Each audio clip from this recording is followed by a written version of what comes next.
So yeah, we go to our first match. It's Tito Santana versus Shawn Michaels in an 18 and a half minute match. Didn't realize it was that long either. Can we just say I'm gutted that the scheduled match between the British Bulldog and the Berserker didn't go ahead, and that the Beverly Brothers versus the Bushwhackers was just a dark match. Now that one, I can say with a completely straight face, I'm very glad was not on this show. This one goes for 18 and a half minutes. It ends when Tito tries to slam Shawn into the ring, but Michaels holds onto the top rope and comes down onto Santana and then gets the pin. Tom, what would you think of this one? I remember this match being really boring, and it is. Generally, like there's one phrase I'd use to describe this as rest holds. This match is 18 minutes long, and I think about 16 of them are headlocks and chin locks. It's so boring, and I can remember even at the time finding it boring, being like, "Gosh, what is this?" And then the baddie wins. Nah, not interested. That's my perspective as a 8-year-old, and that's my perspective now still. A couple of who says you've had no personal growth, Tom? Exactly. My personal highlight is probably Sensational Sherry just being great on the outside. Sensational Sherry singing the theme music, which is just lovely to hear as well. It's not a great match. I expect better for them. Shawn Michaels, this is when his finishing move was a side suplex, I believe, as well, or a side slam. It was a strange move. It was the what do they call it? It was a special type of suplex. And I can't remember what it was called now. Damn it, I thought I wrote it down. Suplex? Sidewinder suplex, Yeah. that's it. And he kind of grabbed them. No, you know what? I don't think I've ever seen it done. That's the weird thing. I've ever seen it done. The only time I've seen it done is on the Mega Drive game Super WrestleMania. Yeah.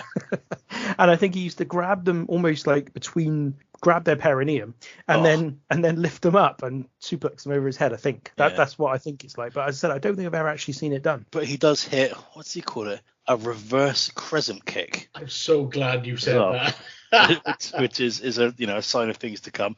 I mean, I must admit, Sweet Chin Music is probably a better name. But no, this is not very good. The finish is a bit poor as well. Just like a awkward body slam attempt over the top rope and then fall and just a straight pinfall.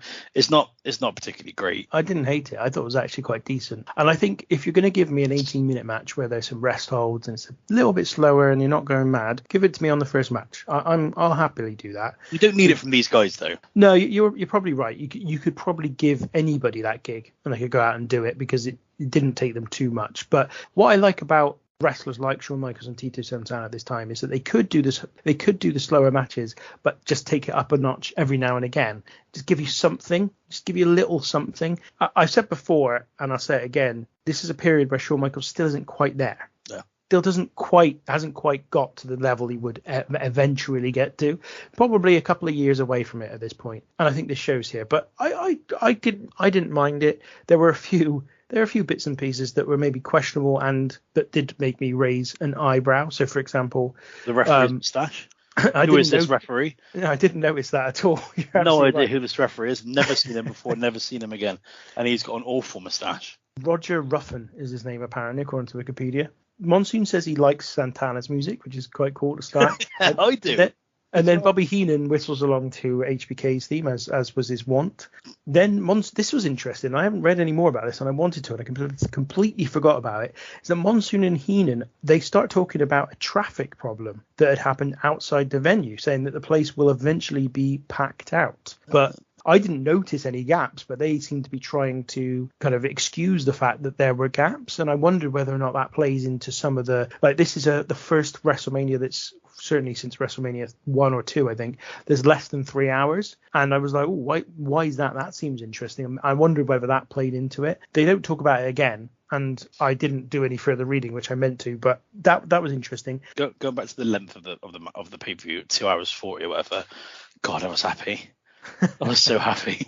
And there's a marked difference between this and the last WrestleMania that we saw, which is the number of matches. And I was like, oh, thank God, there's only like 10 matches on there rather than 85. Then there was a comment from Gorilla Monsoon. Who do you think does her makeup? Helen Keller, talking about Sherry. And finally, there was a sign in the crowd. Talk is cheap, so is she.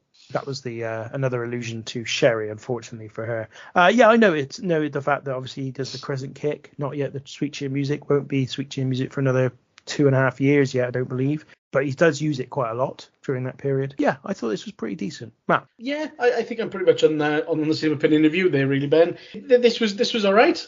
I did expect a little bit more. I think I was probably thinking a little bit, further ahead of the Shawn Michaels more in the future, which is probably why my expectations were a little bit higher, I suppose. But for a match that at least for a good while was basically a headlock versus a chin lock, they did quite a lot with that. I actually felt they did some imaginative stuff and some decent stuff with the headlock. Like at one point, I think it was Tito sort of dragged Shawn out to the ring, and I was like, oh, through a headlock. That was kind of cool. But yeah, it was quite a lot of type, sort of stalling stuff like that. We've all mentioned the reverse crescent kick. I got a big kick out of that when I heard that. Yeah, the finish was a bit clunky, I suppose, but other than that, yeah, it was fine. It was a decent little starter.